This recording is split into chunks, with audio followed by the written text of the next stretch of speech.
Desde sua formação em 1985, o Guns N' Roses existe de alguma forma. Como se pode supor de uma banda que abalou os rostos do mundo por 3 décadas e meia, houve algumas mudanças na formação ao longo dos anos. Na verdade, neste momento o único membro constante do grupo foi o vocalista Axl Rose.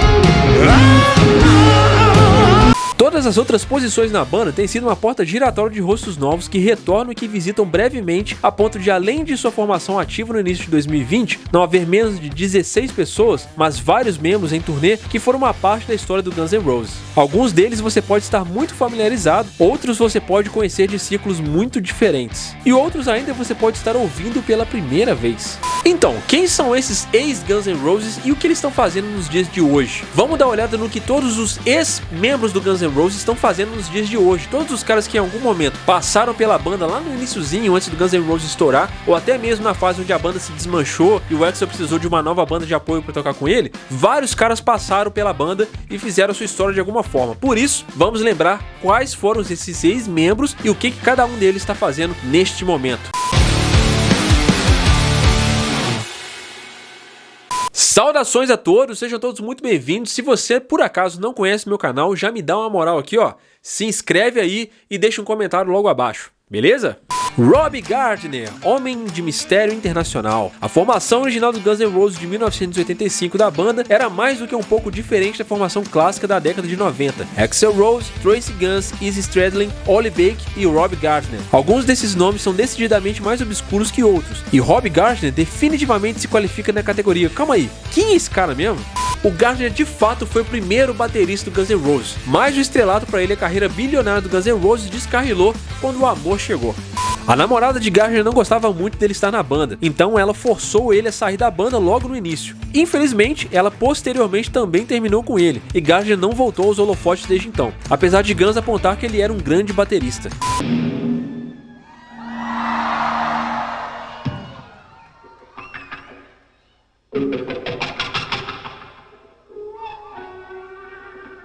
Falando de Tracy Guns, ele tem sua própria banda de sucesso. Os fãs de hard rock provavelmente estão bastante familiarizados com Tracy Guns. Ele era o guitarrista original do Guns N' Roses e também era o Guns do nome da banda. O Rose obviamente vinha de Axl Rose.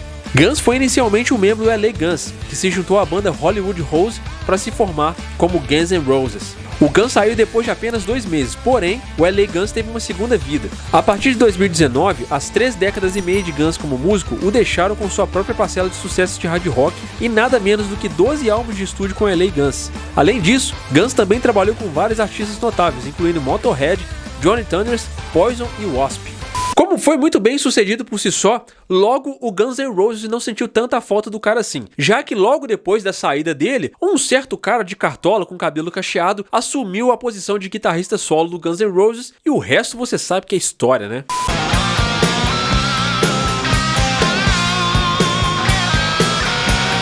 E o Oli Bate, que morreu afogado na Dinamarca. De todos os ex-membros do Guns N' Roses, talvez o mais obscuro seja o Oli Bate, o ex-baixista da banda. O dinamarquês era um cara do metal que já tinha tocado no Mercyful Fate e também no King Diamond.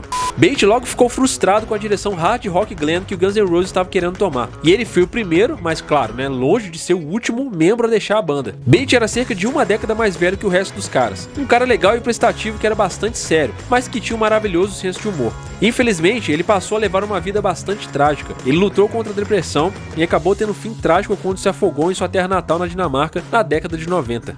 Olha, vou aproveitar para dizer aqui, tá? Pode esquecer que o Izzy Stradlin, esse daí não volta mais pra banda, tá? Já era. Izzy Stradlin foi um dos fundadores do Guns N' Roses. Ele eventualmente começou a sentir que seu papel na banda estava diminuindo. O público descobriu essa situação pela primeira vez ainda em 1991, quando o clipe de Don't Cry apresentava uma placa que perguntava onde está Izzy, em vez do próprio cara. Stradlin deixou a banda logo depois disso.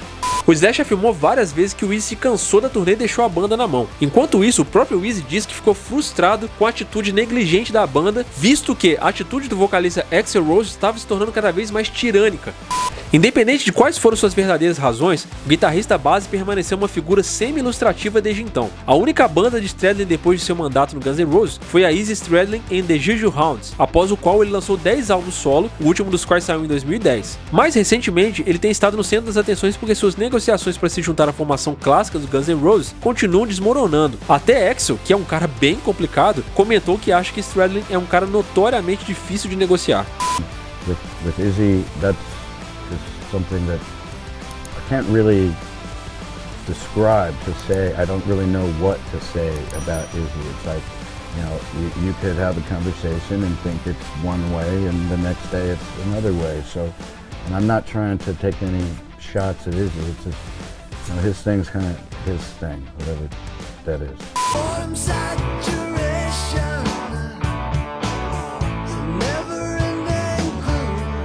E falando aí de membros da formação clássica, o que dizer de Steven Adler, que tomou um rumo bem estranho? O baterista Steven Adler se juntou ao Guns N' Roses a tempo de sua desastrosa turnê de 1985, que envolveu uma van quebrada e um período de carona. Ele estava por perto durante a ascensão da banda ao sucesso, mas desenvolveu um vício em cocaína e heroína e começou a ter problemas com sua forma de tocar. Por isso ele foi demitido em 1990. Apesar do Guns N' Roses alegar que Steven Adler saiu da banda por causa desse vício e que esse vício estava prejudicando ele pela forma de tocar, o próprio Steven Adler diz que deliberadamente o Guns N' Roses escolheu uma música que ele não conhecia, que não tinha ensaiado para tocar, para fazer ele soar como um cara que não sabia tocar bateria e que não estava bem equipado à altura da banda. E como consequência, o cara abriu um processo no Guns N' Roses. Quando ele não ficou muito feliz com a decisão, ele entrou com uma ação contra a banda em 1991, ganhando um acordo de 2,25 milhões contra a banda. Ele fez comentários amargos sobre sua demissão em 2019, mas ele permaneceu amigo de Slash e até subiu ao palco com a banda para alguns shows em 2016. Além disso, ele diz que vem fazendo projetos com sua própria banda, Adler's Appetite, que basicamente é um Guns N' Roses cover, né?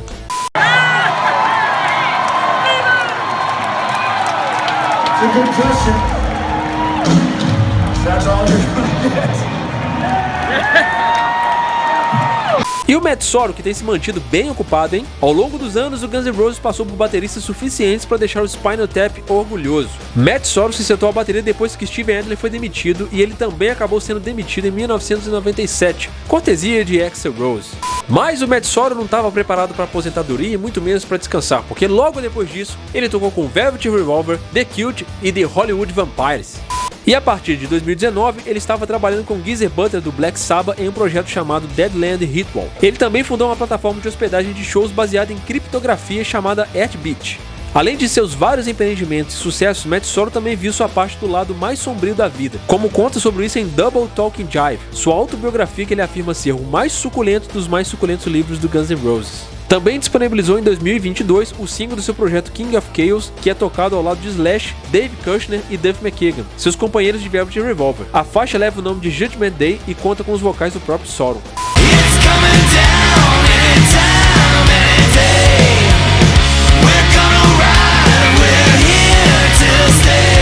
Se você é fã do Guns N' Roses daquela parte do Use Your Illusion, com certeza lembra que naquela formação tinha um cara tocando guitarra chamado Gilby Clarke. E muita gente se pergunta, cara, por onde anda Gilby Clarke? E a real é que o Gilby Clarke está explorando todo o poder de uma carreira solo hoje em dia. A passagem do Gilby Clarke no Guns N' Roses foi uma montanha russa para dizer o mínimo. Ele assumiu uma das guitarras do Guns N' Roses na época que Izzy Stradlin saiu da banda, em 1991. Em 1994, ele descobriu que não fazia mais parte da banda de um jeito bem esquisito. Primeiro porque seu salário simplesmente parou de vir, e o Slash informou que Axl Rose não queria mais na banda. Então o Slash assegurou a Clarke que ele ainda estava na banda, mas aí os contra-cheques nunca mais voltaram. Eu acho que então o Gilby Clarke entendeu o recado. Apesar da maneira estranha de sua demissão, o Gilby Clarke disse que não guarda rancor. Ele colaborou com o Slash em seu projeto Snake Pit, e ele recentemente se manteve ocupado em sua carreira solo. Em fevereiro de 2020, ele lançou um single solo chamado Rock and Roll Getting Louder, e está trabalhando em seu primeiro álbum solo em mais de 15 anos, chamado de The Gospel Truth.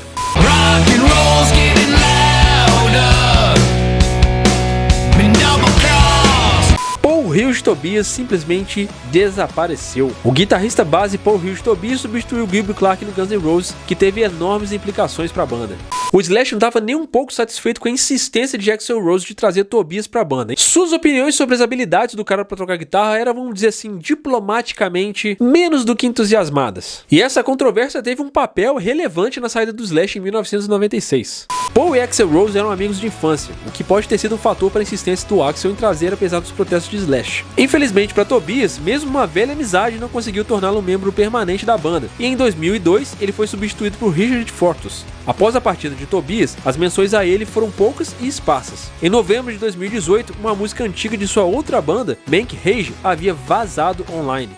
Robin Thicke tocou guitarra pela primeira vez no Guns N' Roses de 1997 a 1999. Ele fazia parte de uma formação bem peculiar de gravação que incluía Axl Rose, Paul Hughes, Dizzy Reed, Josh Freese e Tom Stinson. E embora seu tempo com a banda tenha sido relativamente breve, um porta-voz de sua gravadora disse que ele gravou vários álbuns de material com eles. Ele foi um dos principais contribuidores do Chinese Democracy, de 2008. Robin Thicke voltou para a banda mais tarde, só para logo em seguida sair de novo em 2008. A sua saída foi um choque pro Guns N' Roses, apesar de que ele tinha um bom motivo para sair da banda. Robin Thicke é um guitarrista de longa data de uma banda chamada Nine Inch Nails, que estava prestes a começar uma turnê. Até então, ele ainda está segurando forte a posição das 6 cordas para Trent Reznor.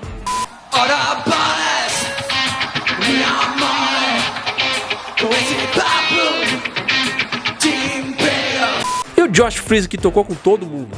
Para algumas pessoas, tocar no Guns N' Roses é o ápice da vida.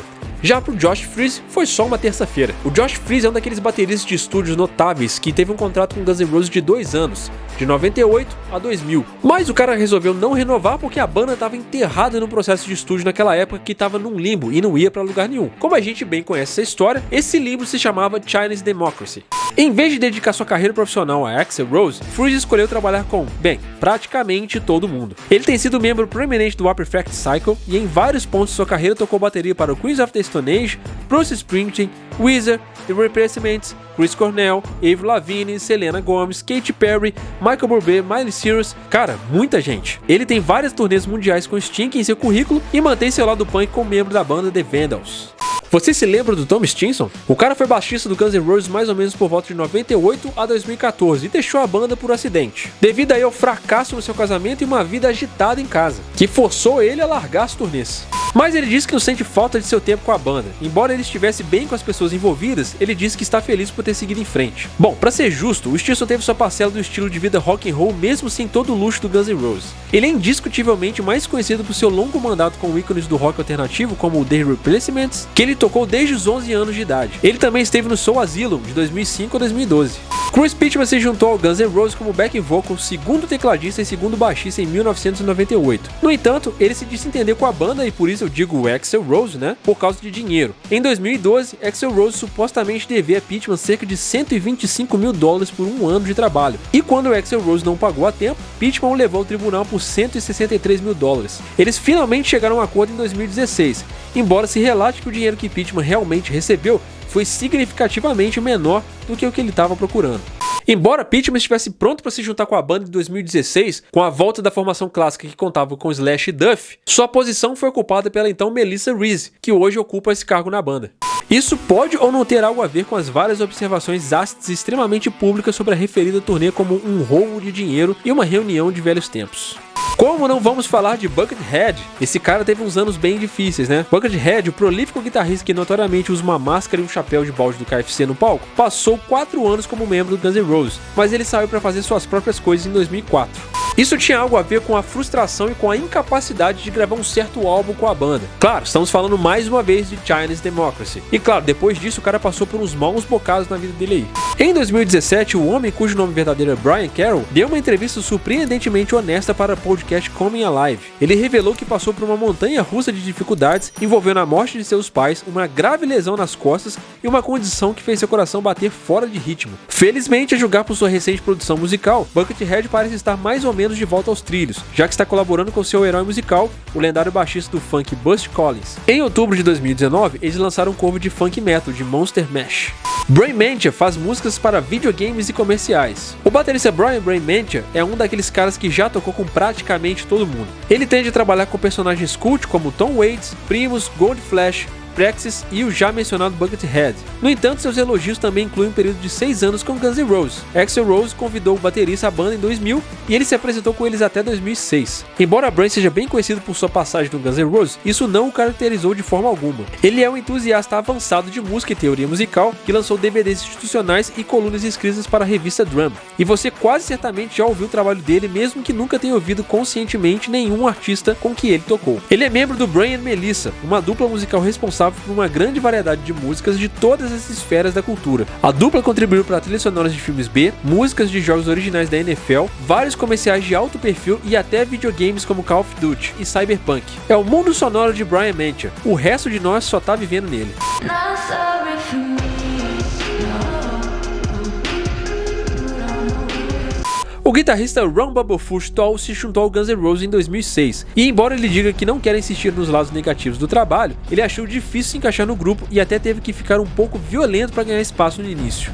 Ele ficou na banda até 2014, embora sua saída nunca tenha sido oficialmente anunciada. Ele disse que sua decisão de sair foi bem difícil e foi parcialmente alimentada pelos boatos da possível reunião com membros clássicos da banda voltando. Tudo levava a crer que estava rolando um planejamento de um reencontro clássico. Depois de deixar o Guns N' Roses para trás, o site oficial dele revelou que ele se concentrou no trabalho solo, realizando acampamentos de música e tocando no supergrupo chamado Sons of Apollo. Curiosamente, ele também tem uma linha de molhos picantes premiados. A Shanhound classifica seu molho de gengibre entre os mais picantes do mundo.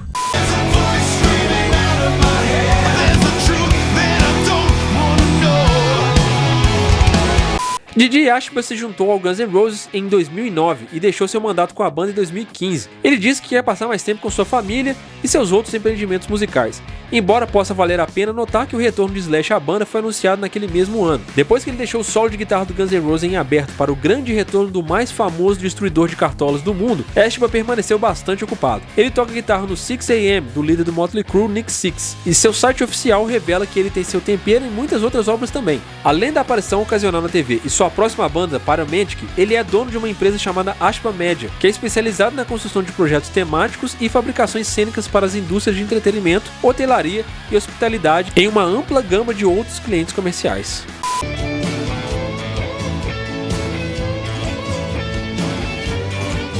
Tocar no Guns N' Roses parece que é uma glória, mas ao mesmo tempo também deve ser um karma danado. Parece que você atrai pra você alguma coisa ruim, porque não é nada fácil tocar no Guns N' Roses. Ao que tudo parece, traz muito luxo, mas também muito problema. A vida de rockstar não é tão legal quanto parece, tá, gente? Não romantizem essa vida de forma nenhuma. E você, gostaria de ser um ex-membro do Guns N' Roses ou toparia aguentar o Axl Rose até hoje lá? Mas isso, na minha opinião, deixa aqui embaixo o que você achou desse vídeo.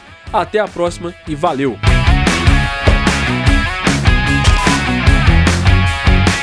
Mas isso, na minha opinião, só acontece graças a você que está assistindo esse vídeo. Se você quiser e puder, é claro, como puder, contribua com o canal. Valeu, galera!